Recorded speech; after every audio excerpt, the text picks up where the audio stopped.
अस्सलाम वालेकुम जी। Microsoft Excel की एक और वीडियो वी लुकअप के हवाले से, जिसमें मैं कोशिश करूंगा कि आपको वी लुकअप का फार्मूला बआसानी बता सकूं। वी लुकअप का फार्मूला एक्चुअली है क्या और किस तरीके से यूज़ होता है और किस तरीके से यूटिलाइज कर सकते हैं, ये मैं बताऊंगा। फॉर एग्जांपल मेरे पास यहाँ पर एक टेबल है जिसमें एम्प्लॉयज़ के नेम है और उनकी जनवरी, फरवरी और मार्च की सेल मौजूद है और एक टोटल सेल का कॉलम। मैं चाह रहा हूँ कि शीट 2 पर मेरे पास एक ऐसी शीट बन जाए जिसमें मैं नाम लिखूं और टोटल सैलरी आ जाए।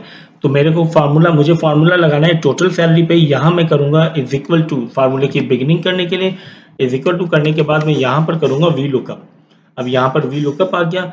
इज इक्वल टू करने के बाद वी लुकअप करके मैं यहाँ पर मेरे से पूछ रहा है लुकअप वैल्यू, या मुझसे ये पूछ रहा है वी लुकअप की वैल्यू के वी लुकअप की वैल्यू कौन सी है। अब यहाँ मुझे वी लुकअप की वैल्यू देनी है, तो मैं कह रहा हूँ वी लुकअप यानी क्या देखे, मैंने कहा इस वैल्यू को देखे। कहा ठीक है, इस वैल्यू यानी B4 की वैल्यू को देखे। अब इस B4 की वैल्यू को देखना कहाँ है, मैंने कहा डेटा चाहिए। मैंने कहा ये जो मेरे पास वी लुकअप का डेटा है, याद रहे आपका वी लुकअप का फर्स्ट कॉलम और जो वी लुकअप का डेटा एरे का फर्स्ट कॉलम सेम होता है।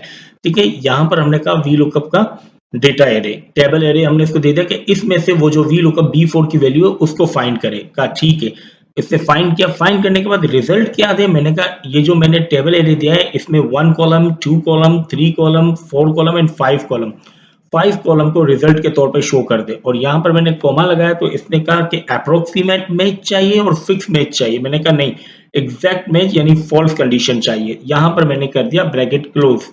यहाँ ब्रैकेट क्लोज कर दिया। दोबारा मैं बता रहा हूँ कि हमने शीट 2 पर वी लुकअप का फार्मूला लगाया है is equal to V lookup में कहा किसको देखे, शीट 2 के B4 की वैल्यू को। B4 की वैल्यू को कहाँ देखे, शीट 1 में B2 से F9 तक के टेबल एरे पर। और इसको क्या करें, मैंने कहा जो इस शीट 1 यानी शीट 1 का जो कॉलम नंबर 5 हमने सेलेक्ट किया हुआ है उसमें कॉलम नंबर 5 की वैल्यू को या वहां पर पुट कर दे टोटल सैलरी वाले में और एग्जैक्ट मैच करे, उसको हमने फॉल्स कर दिया या मैंने कर दिया इंटर। अब देखें यहां पर मैं जब लिखता हूं असद, तो यहाँ पर मेरी सैलरी आ गई, सेल आ गई 1,18,000। या असद की टोटल 1,18,000 है। फॉर एग्जांपल मैं मैसम की करता हूँ 1,05,900 यहाँ पर है। मैं यहाँ लिख देता हूँ मैसम, MESSUM। यहाँ पर मैसम की स्पेलिंग का कुछ मसला हुआ होगा 100%। अब ये देखें, ये जो मसले होते हैं ना, इस मसले को हम यहाँ पर हल करने के लिए भी एक और आसान हल ढूंढेंगे। देखें ये जो है कि वहां पर लिखना और यहाँ पर लिखना, जब हमने एग्जैक्ट मैच किया हुआ है तो कुछ ना कुछ प्रॉब्लम आती है। इस प्रॉब्लम को हल करने के लिए हम क्या करेंगे, इस प्रॉब्लम को हम करने के लिए हम यूज करेंगे यहाँ पर इसी डेटा की, इस डेटा को एज अ लिस्ट। अब यहाँ पर हम आएंगे, लिस्ट कैसे बनाएंगे ये देख लीजिए जी। वी लुकअप के बाद डेटा पे आएंगे, नेम के ऊपर डेटा पे आने के बाद आप डेटा वैलिडेशन पे आएंगे, डेटा के कॉलम के बाद डेटा वैलिडेशन, डेटा वैलिडेशन पे आने के बाद यहाँ पर आप करेंगे लिफ्ट को। हमने यहाँ लिफ्ट को सेलेक्ट किया। लिफ्ट सेलेक्ट करने के बाद यहाँ पर ये कह रहा है सोर्स का है लिफ्ट की, मैंने कहा शीट 1 और ये मैंने सेलेक्ट कर दिया कि सोर्स मेरी ये है। यहाँ मैंने कर दिया ओके।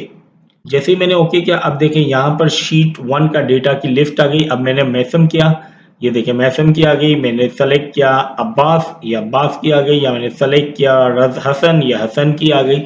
इस तरीके से वी लुकअप का फार्मूला आपका यूटिलाइज होता है और डेटा वैलिडेशन के जरिए हमने वही लिस्ट यहाँ पर इनपुट कर दी ताकि हमें बार बार डेटा यानी नाम लिखना ना पड़े और एग्जैक्ट मैच में एग्जैक्ट नाम लिखना जरूरी होता है। उम्मीद है आपको वी लुकअप का फार्मूला बहुत आसानी से समझ आ गया होगा। अगर समझ आ गया तो काइंडली वीडियो को लाइक करें, चैनल को सब्सक्राइब करें और शेयर करें। Thank you. Allah Hafiz.